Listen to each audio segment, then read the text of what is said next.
Imagine you're coming into your residence and you just catch a glimpse before you go into your place, looking at the elevator. You see the doors open and there's just big weevil slithers out of the elevator and heads to down the hall to his place, leaving a slimy trail of whatever on the floor. But then in the elevator behind him are these white things, and then you realize it's those are baby larvae, and they're like, and it kind of slithers behind them, and there's 3 or 4 of them, and the messed up thing is you find out later that actually it's like you think these larvae are being productive and producing new families, but actually they're eating some of their larvae and sacrificing some of the other ones to these big machines for processing for fluids. And pardon me for the gross imagery, but this is how it is. This is the real spiritual truth here. Greetings, friends. Safe Nation is a real thing. You may think I'm crazy, but I'll explain it to you. And I'm going to tell you who belongs to Safe Nation, also known as the Safe, those who live inside the safe. So at the beginning, I'll just say that I'm just using metaphor and using imagery here to refer to real things, real and literal things, but the way I'm speaking about people here is purely metaphorical. This is not meant to be interpreted in a literal way. So Safe Nation is real. It's all around us as I speak. And there are about 7 or give or take groups that make up Safe Nation. And the first one is the fastest growing segment. These are the insectoids, the insect-like people. Some of them are the weevils. Some of them are the grasshopper-like creatures. Some of them are even beetle-like. Most of them are on the grasshopper model, like they have a exoskeleton, 6 legs, that kind of insect. I don't mean in the sense that, I do in this metaphorical way, specifically to the people living in the bug shelves. But the bug shelving units are tall and rectangular. We might call them condo towers. Being placed in a bug shelf doesn't necessarily turn you into a bug, but it does do that probably for some people who are already predisposed, and it attracts bugs to those bug shelves because it's a good arrangement for them to be fed easily at nearby grocery stores. But anyway, it might attract some bugs to the bug towers who weren't there before, but definitely this lifestyle, you may live in one of these bug shelves and say it's not a bug shelf, it's a beautiful condo. And I agree, and you're not necessarily going to be a bug person, but invariably many of your neighbors will, and more so over time, more so in the coming generation. Imagine the young grasshoppers that are born in these bug shells. Will they become something else than an insectoid? Probably not. And of course, I don't have space to go on and on here, but there's much more to the insectoid person than I can talk about here. It's not simply where they live, it's their lifestyle, it's their meekness, and they don't get enough sunlight a lot of the time, even though they're bugs. Some of them might. But basically, in the end, they're going to be coming downstairs because the big box that they live in will be on the first floor, a big box corporate store, Walmart or Best Buy or Target, something along those lines, with food as well. But they'll be fed in a slop trough, just like Jay Dyer says from reading all the elite agenda. That's the event. Maybe that's a little too literal, I don't know, but the slop bucket style, and then you get all your consumption done in that unified area. And then outside your building, it could be even a decaying neighborhood, but you are contained in, because you're a useful insect drone. I mean, there would be some drones too, because they're good worker bees. They're good for the system too. So the drones are permitted to have wings, because the other insects, they don't even have wings, but drones are more useful. So you guys get wings, but you still have your little honeycomb. But you get to live in a honeycomb and not in a bug shelf. So the drones have a lot of self-importance. They're still meek, but they get to lord it over the weevils. They get to lord it over the grasshoppers. And the grasshoppers lord it over the weevils and the worms or whatever. The grasshoppers are, in their head, it's just crickets. That's because there's no one there. There's nothing going on, except for a sense that they can outrun a weevil. Ants are too noble and, well, not noble, but ants are too respectable a species in what they accomplish that I would not demean them by naming them here. Although I guess you could say drone bees are quite kind of like flying ants, so maybe that's kind of true. But anyways, where drone bees are on the hierarchy. So anyways, the insectoids, they are maybe between 5 to 15% of the population. They are a huge and growing segment of our people. So after the insectoids are the imps and goblins. The imps and goblins may live in bug shelves. They may live in other neighborhoods. And I don't know how many there are. They're not quite as many, but they're still about at least 2 to 3%. Depends on the place. And they are, it's more their attitude that makes, and they're particularly deformed people, particularly malformed in a young age. Or there are a certain number of effeminate men which turn into imps, and not goblins, because the goblins might be more of a basement dwelling creature that likes too many, nothing against video games, but in this case the goblin got addicted to video games and a lot of other, consumption, maybe probably drinking too much either soda or alcohol, but there's a particularly vindictiveness that may lead them to a certain form of antagonistic politics. But again, I don't have too much time to go off on the difference of all these. And so after the imps and the goblins, we have the Care Bears. Now the Care Bears are a higher status caste because they don't have to live in the bug shelves and the caves and the ghettos or whatever, the rundown places. They actually generally tend to have at least nicer bug shelves where they have more space, or they have actual houses, 5-bedroom houses. Care Bears are very plentiful. They are very numerous. They are, in fact, what you might say, you couldn't quite call it the middle class anymore, but not everyone in the middle class, but much of that doesn't exist anymore, so it's part of the lower middle class, or maybe even a portion of the managerial class, are Care Bears, and they all belong. They are all safe. You see, safe comes in different flavors, but it's all safe. That's not to say that some of these people might not get angry at each other and try to, do something physically against one another, but generally, these are safe people. They are for the system. They are neutralized, but they do not surrender their free will. They choose it themselves. Care Bears obviously have certain flavors, certain powers that they can beam out of their stomachs, and their main thing is like the vapidity and love, and it's all about love, man, and they're just Care Bear. But not all of them. That's a certain feeling. There's more serious Care Bears who might even be driving a pickup truck, a man, and he has a 5-bedroom house, and he wears a cowboy hat, and but then he gets spooked by the media, and he's spooked, and he's soft, and he's a Care Bear underneath. Not even underneath that much, just a little bit underneath the skin. And you see, he got even spooked by a few clouds. And of course, after the Care Bears, we have lumps. Lumps, they sort of just sit there and pass around. And they do look at you. Lumps are lookers.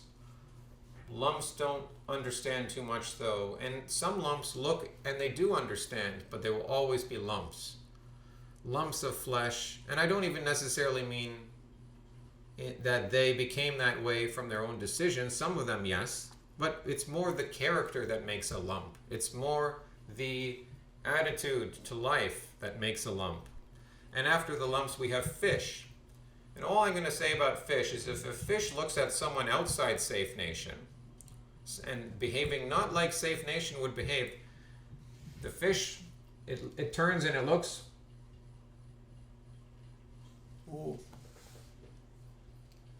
And its mouth is kind of like a fish. And its eyes are kind of like, huh? it couldn't care less about you. The fish actually is particularly empty-brained. It's not that the fish... I don't even know if the fish actually... Of all these categories, the fish may not actually choose, because it's just born... It's born into the ocean, and the safe is all it knows. So it's only acting in its true nature to be part of Safe Nation. So they're the only group here, I would say, did not choose their fate. And after the fish, we have the dolls and the action figures, the superficials, in other words, the plastic people, the dudes, and the dolls. And they are plastic, and they're cheap, and they shine till they don't go to dine anymore. And these are the main categories of Safe Nation. They exist inside the safe. You can't escape the safe. We will talk about that. But before I'm finished, that's not quite all. Those are the main categories. These citizens, these denizens of the safe, many of them have pets. And of these pets, a huge number are the Frankenstein dogs. The Frankenstein dogs were bred by their owners over generations based on the desires of their host. They are unnatural, and they suffer, and they have trouble running. Many of them have trouble running in the park. Many of their limbs are shaped strange lengths. Their snouts are not adequately formed to bite or to deal with rummaging for food or defending yourself from another animal. The problems with the Frankenstein dogs go on, and Frankenstein rebelled and murdered his creator through anger and great sorrow and anguish. Not that these creatures could feel that same consciousness as the Frankenstein of Mary Shelley, but it's a similar idea. Why did you create these things? They will only suffer and live short lives. And the last group of Safe Nation are the ones with empty names. I would not say no names, but their names are empty. These ones are alert, they are aware, but they're not quite sure what's going on yet, because mostly they are young. They are outnumbered by the committed safe citizens, 10 to 1 roughly, or no one really knows how much they're outnumbered, but they're outnumbered by at least 10 safe people for every one person like them they encounter, that is, a person who is a candidate, just a candidate, to one day leave the safe. Safe Nation does not constitute the entire world, thankfully. Thank goodness. And there are outside Safe Nation orcs. Yes, orcs. A great vast horde of orcs. But I don't mean any real specific people in the world. I just mean figuratively, metaphorically. And there are the outlaws. Now the outlaws, they don't get along with the orcs a lot of the time, most of the time. Frequently, it's a problem for them. And they are obviously opposed to Safe Nation.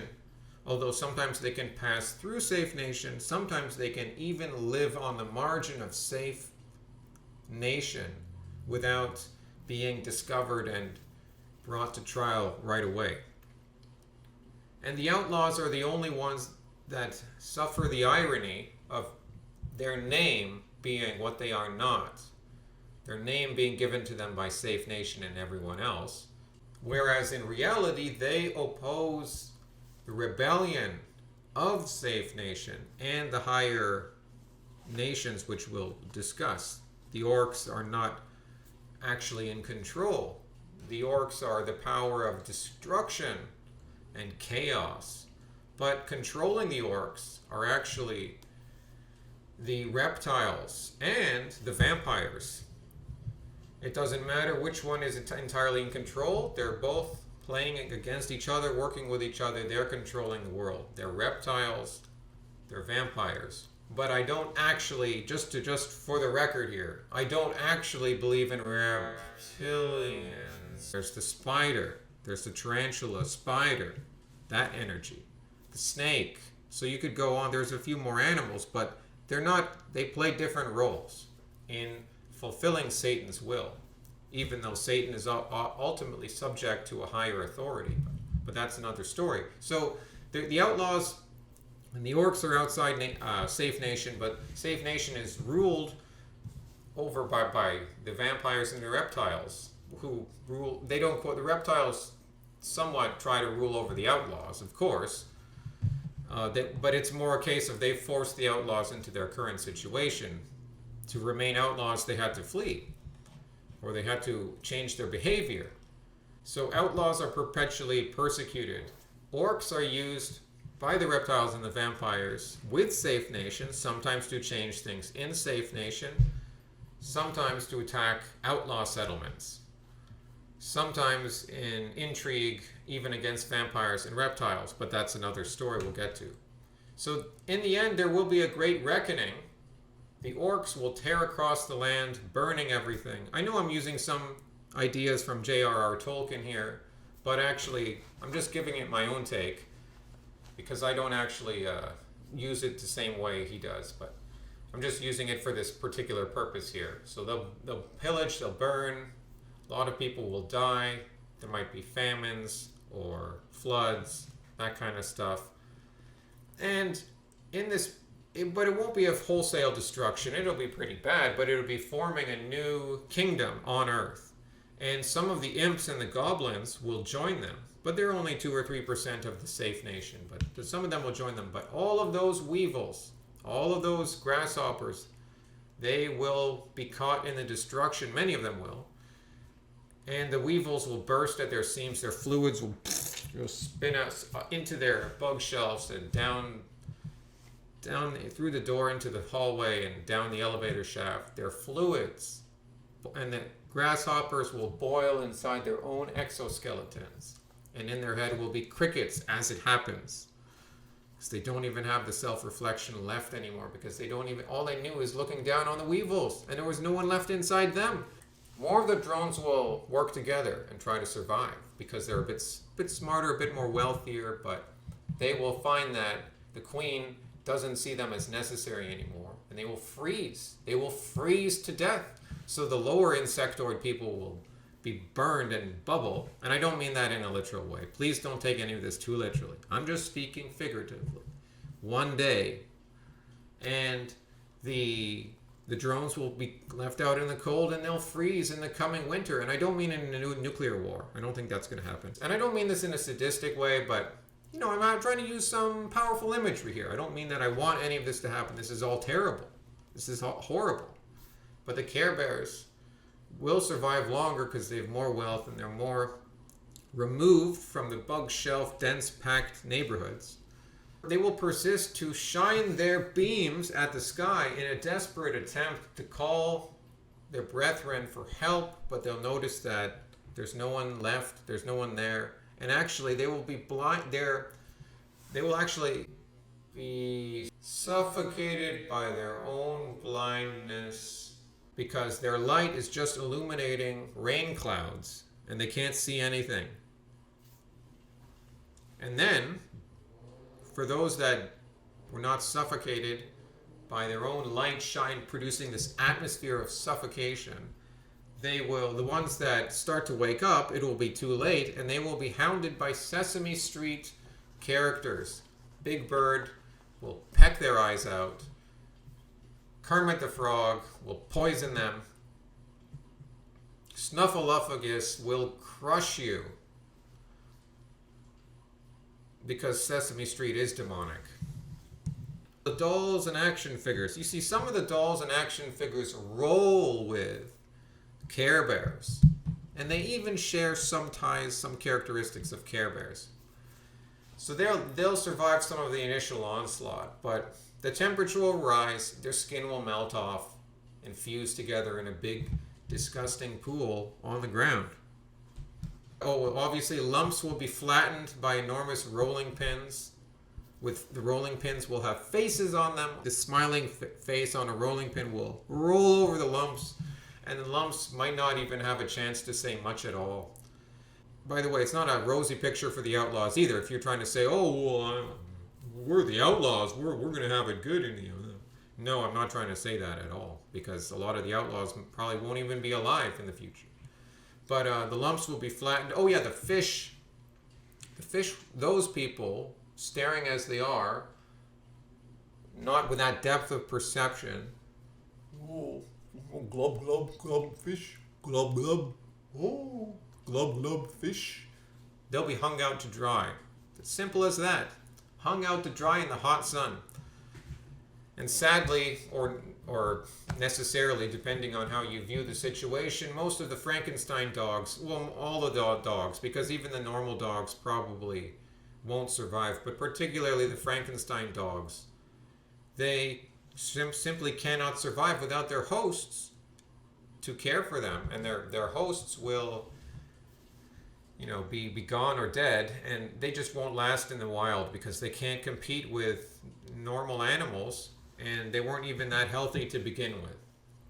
Essentially, the reptiles and vampires, using orcs and some of their converts from Safe Nation, will reform the world in their image, which is supposed to be more orc, but that's when they're going to have problems because the reptiles and vampires will start fighting each other. And as for the outlaws, I don't know, probably they'll all be dead by this time anyways. So it's not like they're going to come back and save the day. They're going to be wiped out. But they may do noble things. And this world is not the only world. So there you have it. There is another people, but they are not a nation. And they are not part of Safe Nation. And they are not outlaws. They are not orcs or vampires or reptiles. These people are only individuals. So that's why I say they're not a nation. They're known as the starving and the parched. They are passing through a desert looking for life. And they are, in fact, those few who I mentioned earlier, those with empty names who were living in the safe. They're in the desert, searching for life, for water, for food, for the source, for the spiritual source of life. But it is very difficult where they are, and some of them will turn back to Safe Nation and remain there. Some of them will make it to the outlaws and join the outlaws. Some of them will die. Even though everything in Safe Nation is corrupted, some are worse than others, but they're all bad. Imagine you're out on your condo and you just look in the hall and you see this, you see Dunstan.